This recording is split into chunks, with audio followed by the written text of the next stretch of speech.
నమస్తే, తెలుగు రాజ్యంకి స్వాగతం. నేను మీ సంధ్య. అటు టీవీకే పార్టీ అధినేత విజయ్ గెలిచిన తర్వాత జనసేన పార్టీ మీద, అలాగే అధ్యక్షుడు పవన్ కళ్యాణ్ మీద ఏ రేంజ్ ఎఫెక్ట్ పడింది, దానికి సంబంధించి ఏ రేంజ్ డిస్కషన్ జరిగింది అనేది మనందరికీ తెలిసిన విషయం. ఈ నేపథ్యంలో పవన్ కళ్యాణ్ గారు చేసిన కామెంట్స్, నేను నిలబడ్డాను, నా వెంట ఎవరూ లేరు, నన్ను వదిలిపెట్టిపోయారు, మరి అలాంటప్పుడు కమెంట్ చేసే రైట్ ఎక్కడుంది అన్నట్టుగా ఆయన క్వశ్చన్ చేసిన విధానానికి, ఆయన వెంట నడిచిన వాళ్ళు ఒకవేళ ఉండుంటే ఇప్పుడు ఈ పదవులు వాళ్ళకు దక్కేవి కదా అన్న రీతిలో ఆయన కామెంట్స్ చేయడం జరిగింది. ఈ నేపథ్యంలో ఒక తోట చంద్రశేఖరరావు గారు కావచ్చు, అలాగే జేడి లక్ష్మీనారాయణ కావచ్చు, పార్థసారథి కావచ్చు, ఇలా చెప్పుకుంటూ పోతే చాలా మంది ఉన్నారు.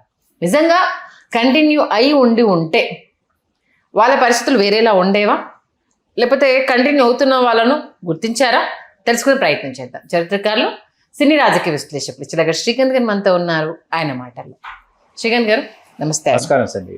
ఏంటి, నిన్నటి నుంచి జనసేన సర్కిల్లో ఒక మెసేజ్ బాగా సర్క్యులేట్ అవుతుంది.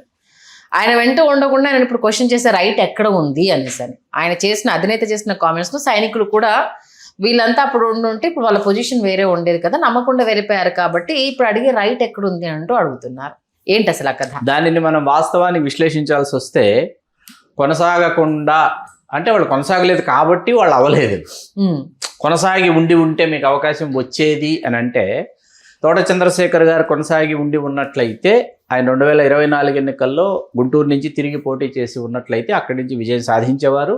ఇవాళ కందుల దుర్గేష్ గారు ఉన్నటువంటి ఏదైతే మంత్రి పదవి కందుల దుర్గేష్ గారు ఈవేళ దానిని ఆయన ఆస్వాదిస్తున్నారు, ఆ మంత్రి పదవి ఖచ్చితంగా తోట చంద్రశేఖర్ గారిని వరించి ఉండేది. కానీ వాళ్ళందరూ ఆ రోజు ఎందుకు కొనసాగలేకుండా పోయారు అంటే, వాళ్ళు కొన్ని విధి విధానాల్ని రూపొందించుకుని పార్టీని ముందుకు తీసుకువెళదాం అనుకున్నటువంటి వాదనల్ని వేటిని పవన్ కళ్యాణ్ గారు ఖాతరు చేయలేదు. ఏ వాదనని పవన్ కళ్యాణ్ గారు ఖాతరు చేయలేదు. వాళ్ళు ఏది చెప్పాలనుకున్నా కూడా, మీరు ఏం చెప్పదలుచుకున్నారో నాకు తెలుసు, నేను నాకు నచ్చిన విధంగానే, నాకు తోచిన పద్ధతిలోనే నేను పార్టీని నిర్వహించదలుచుకున్నాను, మీరు ఉంటే ఉండొచ్చు, వెళితే వెళ్ళొచ్చు, ఇక్కడ ఎవరు ఎవరిని ఆపడం లేదు, ఎవరు ఎవరికి ఇక్కడ నేను పిలిస్తే మీరు రాలేదు, నేను వెళ్ళమంటే మీరు వెళ్ళటం వెళ్ళకపోవడం మీ ఇష్టం అని పవన్ కళ్యాణ్ గారు అన్నారని వీళ్ళు చెప్తారు. వీళ్ళలో ముందస్తుగా ఈ బ్యూరోక్రాట్స్ ఎవరైతే ఉన్నారో, మరీ ముఖ్యంగా పవన్ కళ్యాణ్ గారు సామాజిక వర్గానికి చెందిన బ్యూరోక్రాట్స్ ఫస్ట్ ప్లేస్లోకి వాళ్ళే వస్తారు. ఓకే, వాళ్ళలో వీళ్ళందరినీ సమీకృతపరిచి ఏకతాటి మీదకు తీసుకొచ్చి, వీరిని పార్టీలోకి తీసుకొచ్చి, వీరి ద్వారా పార్టీని బలోపేతం చేయాలి. These people are well educated and also these people are very, వాళ్ళు అనుభవజ్ఞులు అనేటటువంటి ఒక చిత్రాన్ని రూపొందించినటువంటి వారు పివి రావు. ఐఆర్ఎస్ రిటైర్డ్, ఆయన ఎక్కడ పోటీ చేయలేదు. పివి రావు గారి వల్ల చంద్రశేఖర్ గారు, లక్ష్మీనారాయణ గారు, పి రామ్మోహన్ రావు గారు, తర్వాత చింతల పార్థసారథి గారు, వీళ్ళందరూ వచ్చారు. వీళ్ళల్లో లక్ష్మీనారాయణ గారు, చంద్రశేఖర్ గారు, పార్థసారథి గారు పోటీ చేశారు. అట్లాగే రావెల్ కిషోర్ బాబు గారు కూడా తెలుగుదేశాన్ని వీడి వచ్చి వారు జనసేనలో వారు పోటీ చేయడం జరిగింది. మీకు మన లక్ష్మీనారాయణ గారి కంటే ముందు గేదెల శ్రీనుబాబు గారిని వైజాగ్ లోక్సభకు అభ్యర్థిగా ప్రకటించారు. వారు మరుసటి రోజే నేను పోటీ చేయడం లేదని చెప్పేసి వారు వెళ్ళి వైకాపాలో అప్పుడు చేరడం జరిగింది. ప్రస్తుతం బీజేపీలో ఉన్నారు. అది మరొక సంగతి, వేరొక సంగతి, అది వేరొక అంశం. లక్ష్మీనారాయణ గారిని వెంటనే తీసుకొచ్చి చాలా ముఖ్యమైనటువంటి, అంటే ఒక ఇంపార్టెంట్ ఫేస్ వస్తే బాగుంటుంది, మనం వెనకబడలేదు అని అనిపించుకోవడానికి అప్పటికప్పుడు లక్ష్మీనారాయణ గారిని వాళ్ళు తీసుకుని వచ్చారని చెప్తారు. ఇప్పుడు ఇక్కడ మనం ఒకసారి చూసుకుంటే ఏమవుతుందంటే, కొనసాగినటువంటి వాళ్ళు ఎవరు అన్నటువంటిది కూడా సోషల్ మీడియాలో ఆ పేర్లు చూశాను నేను. చూసినటువంటి పేర్లలో మహేందర్ రెడ్డి గారు ఒకరు, తర్వాత ప్రియా సౌజన్య గారు, ఇట్లా అంటే అది వాళ్ళు పవన్ కళ్యాణ్ గారితో గంటా స్వరూప్ గారు, ఇట్లా కొన్ని పేర్లు వాళ్ళు మెన్షన్ చేశారు అక్కడ.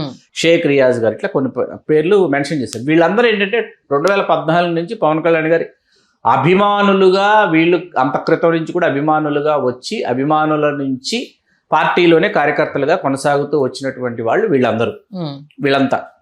వీళ్ళు ఆ తర్వాత ఏంటంటే, వీళ్ళు మరొక పార్టీలోకి వెళ్ళడానికి కానీ, లేకపోతే ఇంకొక పార్టీలో వీళ్ళు బతకడానికి కానీ వీళ్ళకి స్పేస్ లేదు. ఓకే, స్పేస్ లేదు. వీళ్ళకి ఒక పార్టీకి వీళ్ళు వచ్చేస్తాం ఇప్పటికిప్పుడు అంటే, ఆ పార్టీ వాళ్ళు వెంటనే వీళ్ళు స్వీకరించేటటువంటి పరిస్థితి ఆ రాజకీయ పార్టీలో లేదు.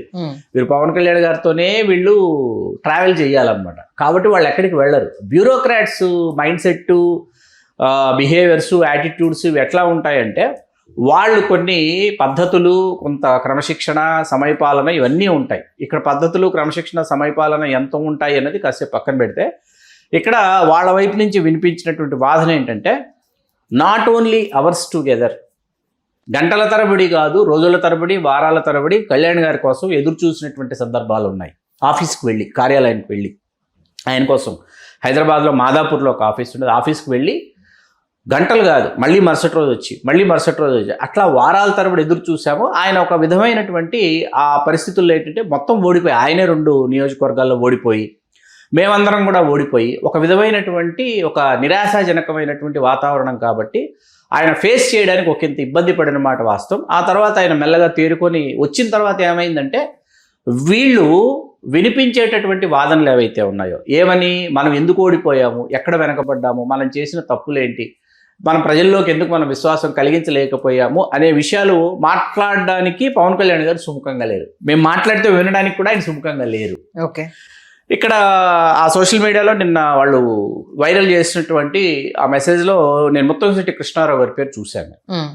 చూసి వాళ్ళు పెట్టింది ఏంటంటే, ఒక తోట చంద్రశేఖర్, ఒక జేడీ లక్ష్మీనారాయణ, ఒక చింతల పార్థసారథి, ఒక ముత్తంశెట్టి కృష్ణారావు ఇలా పెట్టారు. వీళ్ళందరూ కొనసాగి ఉండి ఉన్నట్లయితే అంటే బాగా గుర్తుంది. 2018 విజయవాడ, 2018 నుంచి 22 వరకు నేను విజయవాడలోనే ఉన్నాను, 4 సంవత్సరాలు. 2018లో విజయవాడలో ముత్తంశెట్టి కృష్ణారావు గారు నాకు ఫోన్ చేశారు. ఓకే. మామూలుగా అంత క్రితం మేము ప్రజారాజ్యంలో కలిసి పనిచేశాం కాబట్టి, విజయ నిర్మల గారు, వారి అర్ధాంగ విజయ నిర్మల గారు, ముత్తంశెట్టి విజయ నిర్మల గారు నూజివీడు నియోజకవర్గం నుంచి పోటీ చేశారు, కాపు సామాజిక వర్గం. ఏం చేస్తున్నావు శ్రీకాంత్, ఎక్కడున్నా, ఎలా ఉన్నంటే, నేను ఇట్లా కుంచెనపల్లిలో ఉంటున్నానండి అనేటప్పటికీ, అదేంటి నువ్వు ఇంత దూరం వచ్చి ఇక్కడికి వచ్చి నువ్వు ఇప్పుడు చెప్తున్నావు, దాదా మన ఆఫీస్కి రా అన్నారు. అంటే నేను ఆఫీస్కి వెళ్ళా, బెంచ్ సర్కిల్లో ఉన్నటువంటి ఆఫీస్కి వెళ్తే అదే జనసేన కార్యాలయం.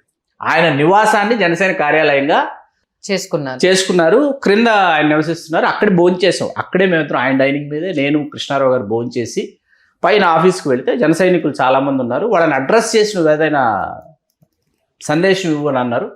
నాకు తోచిన 4 మంచి మాటలు ఏవో చెప్పాను. అయిపోయిన తర్వాత మళ్ళీ కృష్ణారావు గారు నేను కూర్చుంటే, కృష్ణారావు గారు నేను అడిగాను, సార్ ఎక్కడి నుంచి అయినా పోటీ చేస్తున్నారా, పోటీ చేసేటటువంటి ఉద్దేశం ఉందంటే, అవనగడ్డ నుంచి పోటీ చేయాలనుకుంటున్నాను అన్నారు. సరే సార్, అయితే అవనగడ్డ నేను వర్కౌట్ చేసి ఇస్తాను మీకు కాంబినేషన్స్ అని చెప్పి, నేను ఒక 2-3 రోజులు సమయం తీసుకుని క్యాస్ట్ కాంబినేషన్స్ చెప్పి, అక్కడ కాపే గెలుస్తారు, విజేత అయినా పరాజితుడైనా కాపులే ఉంటారు. మీకు పోటీ చేసేటటువంటి అభ్యర్థులు ఏ రాజకీయ పార్టీ నుంచి అయినా కాపులే ఉంటారు. అది ఇట్స్ వెరీ క్లియర్. అది కాపుల నియోజకవర్గం అనేది క్లియర్. అవనగడ్డ కృష్ణా జిల్లాలో, ఉమ్మడి కృష్ణా జిల్లా ఇవాళ అవనగడ్డ. దానిని పక్కన పెడితే 2,10,000 మంది ఓటర్లు ఉన్నటువంటి అవనగడ్డ నియోజకవర్గంలో ఈ ప్రతి ఎలక్షన్ ఏంటంటే 1,80,000 వరకు ఓటింగ్ ప్యాటర్న్లోకి ఆ 1,80,000 మంది వస్తున్నారు తప్ప 30,000 మంది ఓటర్లు అసలు ఓట్ చేయడానికి రావటం లేదు నియోజకవర్గానికి. ఎన్నికల వేళ అసలు రావటం లేదు. అది ప్రీవియస్ 4 ఎలక్షన్స్ నేను ఆయనకి ఎక్స్ప్లెయిన్ చేశాను, చార్ట్స్ వేసి ఇచ్చాను నేను. 30,000 మంది ఓటర్లు రావటం లేదు. వాళ్ళు ఎవరు ఎక్కడున్నారు, ఏ సామాజిక వర్గాలు, వాళ్ళు ఎందుకు రావట్లేదు?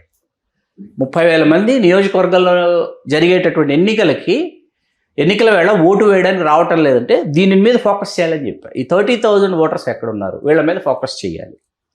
మీకు కొన్ని సామాజిక వర్గాల పేర్లు చెప్తాను. మీరు ఎప్పుడైనా వినలేదో చెప్పండి. కాటిపాపలు, విన్నాను. విప్ర వినోదులు, ఇవన్నీ సామాజిక వర్గాలు. ఇవన్నీ కుటికుప్పల వారు, ఇట్లా మీకు కొన్ని సామాజిక వర్గాలు ఉన్నాయన్నమాట. పిచ్చుగుంట్ల వారు విన్నారా? వీరముష్టి వాళ్ళు వినలేదు కదా.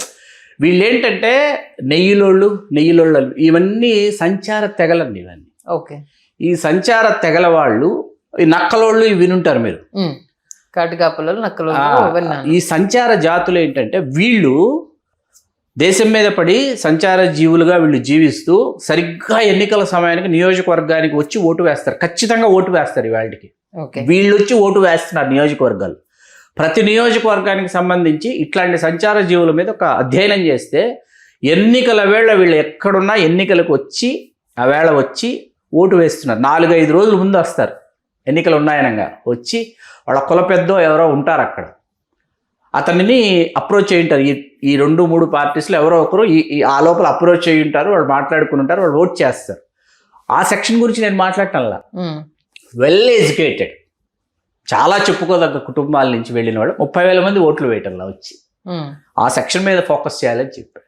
దాన్ని కృష్ణారావు గారు స్వాగతించారు. ఆ దిశగా ప్రయోగాలు చేశారు. సరే, 30,000 పైచీలకు ఓట్లు ఆయనకు వచ్చాయి. ఓడిపోయారు అవనిగడ్డ 2019. ఆ రోజు నుంచి ఇవాళ వరకు ముత్తంశెట్టి కృష్ణారావు గారు, విజయనిర్మల్ గారు జనసేనలో కొనసాగుతూ ఉన్నారు. కొనసాగకుండా పోయింది లేదు.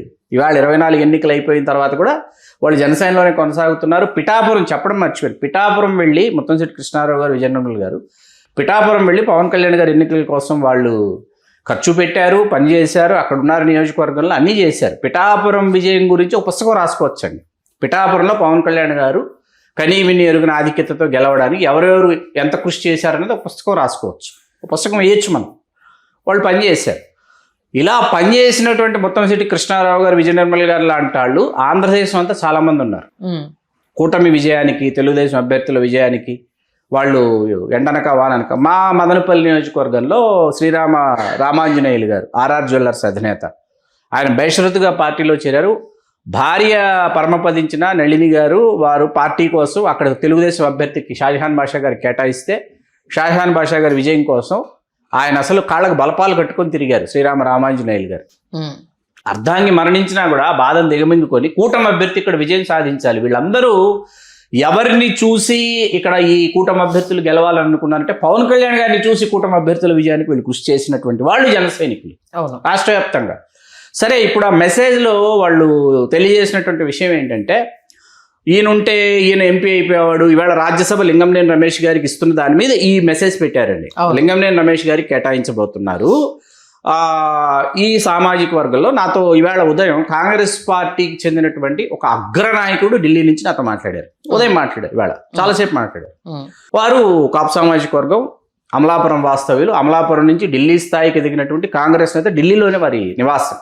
వారు మనతో ఏం మాట్లాడారంటే, పవన్ కళ్యాణ్ గారు ఈ సామాజిక వర్గము, ఈ పార్టీ అంటే మొట్టమొదటిసారి ఈ పార్టీకి వస్తున్నటువంటి రాజ్యసభ, ఈ రాజ్యసభ మొట్టమొదటిసారి జనసేనకి కేటాయిస్తున్నటువంటి రాజ్యసభ. కూటమి 4 స్థానాల్లో ఒక స్థానం రాజ్యసభ జనసేనకి మొట్టమొదటిసారి కేటాయించబోతున్నది. పవన్ కళ్యాణ్ గారు సొంత సామాజిక వర్గానికి కేటాయించినట్లయితే అద్భుతమైన ఫలితాలు ఉంటాయి, సామాజిక వర్గం అంతా ఆయన వెన్నంటే ఉంటుంది అన్నది ఆయన వాదన. ఆ వాదన విన్నాను నేను.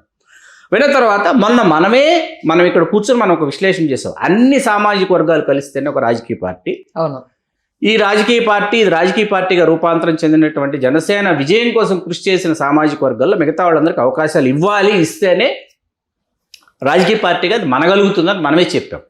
దీనిని మనం ఎట్టి పరిస్థితుల్లో దీనిని మనం కొట్టిపారేయటం లేదు. అయితే ఇప్పుడు ఇక్కడ ఏమైపోయిందంటే, పవన్ కళ్యాణ్ గారి బలం ఏంటి, పవన్ కళ్యాణ్ గారి సొంత బలం ఏంటి, పవన్ కళ్యాణ్ గారి వెన్నుదన్నలు ఏంటి అంటే, ఇప్పుడు ఇక్కడ చాలా కీలకమైనటువంటి ఒక విషయం నేను చెప్పబోతున్నా.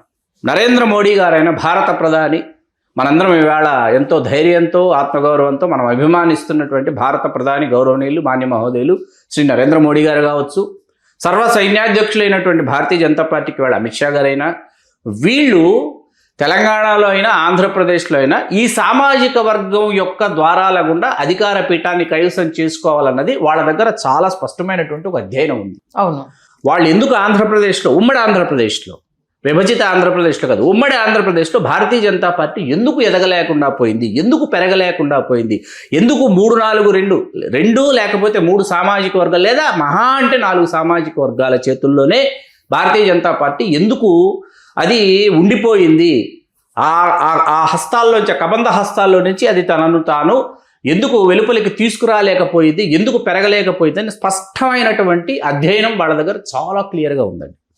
వాళ్ళు అందుకని పవన్ కళ్యాణ్ గారు అందరూ ఏమనుకుంటారంటే, చాలామంది ఈ మధ్య ఎవరు పెట్టారు ఏంటది, ప్రోటోకాల్ పక్కన పెట్టి భారత ప్రధాని పవన్ కళ్యాణ్ గారు ఇంటికి వెళ్ళి పరామర్శించారు, ఇంకా చాలా వస్తుంటాయి మనకు డైలీ మనం చూస్తున్నాం. ఇక్కడ ఏంటంటే, ఈవేళ సంజయ్ గారి సంఘటన, వాళ్ళ ఇంట్లో జరిగినటువంటి సంఘటన, వాళ్ళ అబ్బాయి సంఘటన పక్కన పెడితే, వాళ్ళు బండి సంజయ్ గారినైనా లేకపోతే పవన్ కళ్యాణ్ గారినైనా వాళ్ళు సింగిల్ లార్జెస్ట్ కమ్యూనిటీకి చెందినటువంటి లీడర్స్గానే వాళ్ళని వీళ్ళు గుర్తించారన్న విషయం వీళ్ళు గుర్తుపెట్టుకోవాలి. ముందు కాపు సామాజిక వర్గ నేతలు ఈ సామాజిక అంటే ఇప్పుడు ఇక్కడ రెడ్డి సామాజిక వర్గం ఉందండి.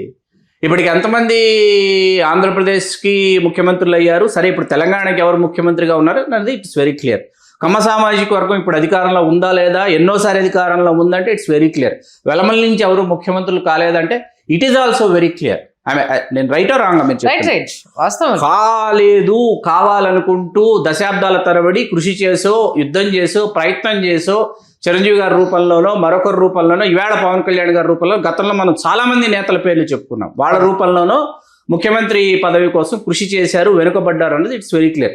ఈ సామాజిక వర్గం సింగిల్ లార్జెస్ట్ కమ్యూనిటీ ద్వారానే మనం ఎంటర్ కాగలము, ఆంధ్రప్రదేశ్లో కావచ్చు తెలంగాణలో కావచ్చు అనేది బీజేపీ పెద్దలు చాలా క్లియర్గా ఉన్నారు.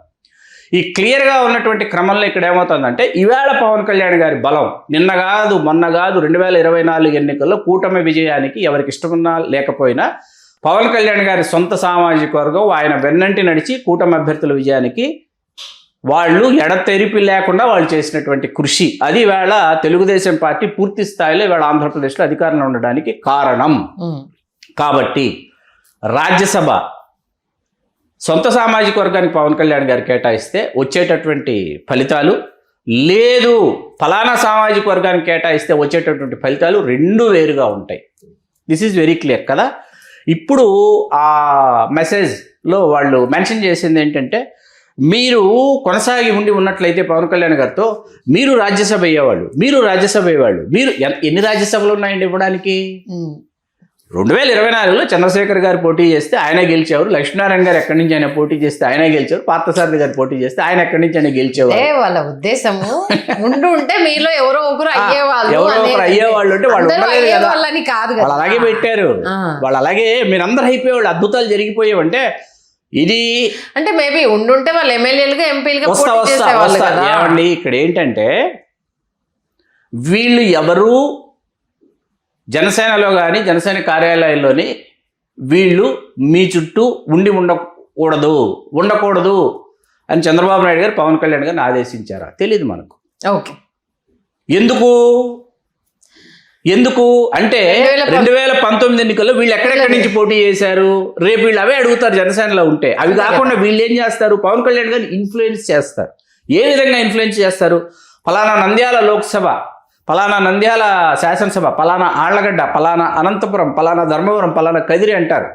అనేటప్పటికి ఏమవుతుందంటే ఎక్కడి నుంచి తర్వాత భవిష్యత్తులో పొత్తులో ఉంటారని చంద్రబాబు నాయుడు గారికి తెలుసు. ఓకే, ఉంటే ఇన్ని నియోజకవర్గాలు జనసేనకి మేము విడిచిపెట్టాల్సి వస్తే, ఈ సామాజిక వర్గాన్ని విడిచిపెట్టాల్సి వస్తే అక్కడ బాహుబలి ఎవరవుతారు? పవన్ కళ్యాణ్ అవుతారు. పవన్ కళ్యాణ్ గారు బాహుబలి అవుతారు. పవన్ కళ్యాణ్ గారు కాకూడదు బాహుబలి అంటే ఏం చేయాలి? అవన్నీ 21 మందిలో అందులో టీడీపీ వాళ్ళని ఉంచాలి, 21 మందిలో జనసేన తక్కువ సీట్లు ఇవ్వాలి, రేపు ఒకవేళ తడమడం అయితే వాళ్ళని ఇందులోకి మనం లాగేసుకోవాలి. 3 నెలల తర్వాత ఆయన ఏంటి విప్ పదవికి రాజీనామా చేయించారు. ఎవరు 3 నెలల తర్వాత అంటే జనసేన సభ్యత్వానికి శాసనసభ్యత్వానికి ఎందుకు రాజీనామా చేయించలేదు అనేది ఎవరు ప్రశ్నించటంలా. శాసనసభ్యత్వానికి అంటే అది మళ్ళీ స్పీకర్ ఆమోదం, ఆయన రాజీనామా చేసినా స్పీకర్ ఆమోదించాలి. ఇట్స్ ఎ టెక్నికల్ ప్రాసెస్, అది ప్రాసెస్. అది దాన్ని పక్కన పెడితే ఇటువంటి శాసనసభ్యుడు నాకు అవసరం లేదు, నా పార్టీకి రాజీనామా చెయ్యని ఎందుకు చెప్పలేదు నాకైతే అర్థం కావట్లేదు. అది ఇప్పుడు బిగ్ క్వశ్చన్ లో, ఎందుకంటే ఆమె అరవ శ్రీధర్ విషయానికి సంబంధించి వదలకుండా అనేక రకాలు, ఇప్పుడు అదే గోరంట్ల మాధవ్ ఎంపీకి సంబంధించి రాద్ధాంతం చేశారు. అదే విషయంలో ఇప్పుడు అమ్మాయి నాకు అన్యాయం జరిగిందన్న విషయానికి ఇది చేస్తే 3 నెలల టైం పట్టింది ఒక ప్రభుత్వ పోస్ట్ నుంచి తీసేయడానికి, అధినేతకు 3 నెలల టైం పట్టింది. అది ఏంటి, ఆయన గురించి ఒక వీడియో రిలీజ్ చేసిన తర్వాత ఆ వీడియోలో ఆయన గురించి కామెంట్స్ ఉన్నాయి. ఇప్పుడు కూడా యాక్షన్ తీసుకోకపోతే నెగిటివిటీ వస్తుందన్న ఒక కోణంతో మాత్రమే అండర్లైన్ చేయాల్సింది. అందులో చంద్రబాబు నాయుడు గారి గురించి అరవ శ్రీధర్ మాట్లాడారు అన్న ఆ పాయింట్ బాగా ఎలివేట్ అయింది కాబట్టి యాక్షన్ తీసుకున్నారు. దాని కొనసాగింపు పోలవరం శాసనసభ్యుడిని పిలిపించుకుని అతన్ని వారి కుటుంబ వ్యక్తిగత క్లియర్ చేసుకోవాలని విషయంలో కూడా ఉన్నాయి. దానిని ఆయనకు 4 రోజుల సమయం ఇచ్చారు ఆయనకు. అవును, దానిని కూడా మనం చూసాం. ఇప్పుడు ఇక్కడ ఆయన కొనసాగి ఉన్నట్లయితే, ఆయన పక్క నుంచి నడుచుకుంటూ వెళ్ళి ఉన్నట్లయితే అన్నది కాదన్నమాట. సరే, ఇప్పుడు మనం మళ్ళీ టాపిక్ డివైడ్ అయిపోతుంది.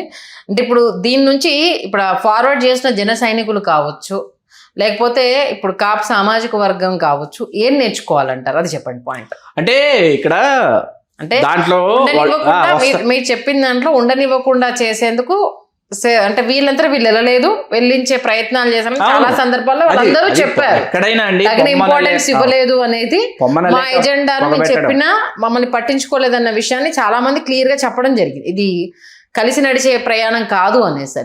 కానీ ఇప్పుడు నేర్చుకోవాల్సింది ఏంటి, తెలుసుకోవాల్సింది ఏంటి, అది పాయింట్ కదా.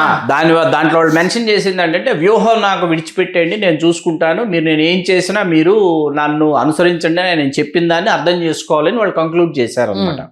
అంటే కళ్యాణ్ గారు ఏ నిర్ణయం తీసుకున్నా, ఏం మాట్లాడినా ఎవరు ప్రశ్నించకూడదు, తర్వాత ఎవరు ప్రశ్నించకూడదు, కాసేపు పక్కన పెడదాం. ప్రశ్నించడం అంటే ధిక్కరించడం కూడా అవుతుంది. ప్రశ్నించడం ఏంటి, ఇలా చేస్తారు, ఎలా ఎందుకు చేయరు అన్నది ఒక విధంగా ధిక్కార స్వరం అవుతుంది. ధిక్కార స్వరం పక్కన పెడితే అసలు చర్చించకూడదు, ఏది చర్చకు కూడా పెట్టకూడదు. జీ హుజూర్ టైగర్ కా హుకుం అని వాళ్ళు కంక్లూడ్ చేశారు. అంటే ఏంటంటే అప్పుడు కలిసి నడవలేదు కాబట్టి ప్రశ్నించే అది లేదు కాబట్టి ఇది ఏదైనా వచ్చినా మీరు తిప్పి కొట్టండి, అంతేనా? అంతే. మరి తెలుసుకోవాల్సిన కాపు సామాజిక వర్గం ఏం తెలుసుకోవాలి మరి దీని గురించి? సామాజిక వర్గం కాదండి, ఇక్కడ ఏమవుతుందంటే సామాజిక వర్గం రాజ్యాధికారానికి చేరువ కావాలి అని అంటే పవర్ ఈజ్ అల్టిమేట్ కావాలి అని అంటే అన్ని సామాజిక వర్గాల యొక్క ప్రతి రాజకీయ పార్టీకి అన్ని సామాజిక వర్గాల నుంచి గంపగుత్తగా మద్దతు తెలపవు. కొన్ని సామాజిక వర్గాలు ఇటు వెళతాయి, మరి కొన్ని సామాజిక వర్గాలు అటు వెళతాయి. ఆ న్యూట్రల్ గా ఉన్నటువంటి వాళ్ళు ఎటు టిల్ట్ అవుతారు కదా దాని మీద మీకు డిపెండ్ అయి ఉంటుంది, విజయం ఆధారపడి ఉంటుంది. కాసేపు దాన్ని పక్కన పెడితే మీకు ఇక్కడ ఏంటంటే ఒక విమర్శ వస్తోంది, అది సద్విమర్శ కువిమర్శ అని ఆలోచించి ఆగి దానికి సమాధానం చెప్పాలా, లేకపోతే సమన్వయపరుచుకోవాలా, లేదా ఆ విమర్శ నుంచి మనం ఏమైనా తెలుసుకోవాలా, మనం ఏమైనా నేర్చుకోవాలా, అది పాయింట్. మీరు సమాధానం చెప్పలేదు, చెప్పమని మిమ్మల్ని ఎవ్వరు అడగటం లేదు. నేర్చుకోవాల్సింది ఏముంది అంటే నిన్ను కరెక్ట్ చేయడానికి ఎవరో మాట్లాడుతున్నారు, ఇలా కాదు ఇలాగా నిన్ను కరెక్ట్ చేయడానికి ఎవరో మాట్లాడుతున్నప్పుడు నువ్వు వినాలి. నేను మోనార్కుని, నన్ను ఎవరు మోసం చేయలేరంటే మాత్రం కాలమే సమాధానం చెప్తుంది. చూద్దాం మరి దీనికి సంబంధించి రియాక్ట్ అయ్యే వాళ్ళు రియాక్ట్ అవ్వాలి, అది ఎవరు అనేది వాళ్ళకి వదిలేద్దాము అని విశ్లేషణ ఇచ్చారు. ధన్యవాదాలు శ్రీకాంత్. ధన్యవాదాలు సంధ్య గారు. హలో, తెలుగు రాజ్యం ఛానల్ చూస్తున్నారా? సామాజిక రాజకీయ జీవన చిత్రణే తెలుగు రాజ్యం. అతిశయోక్తులు అసత్యాలు ఉండవు. రాజకీయ కోణం కాదు, ప్రజా కోణమే కొలబద్ద. తెలుగు రాజ్యం వీక్షణ మీ ఉత్తమ అభిరుచికి నిదర్శనం.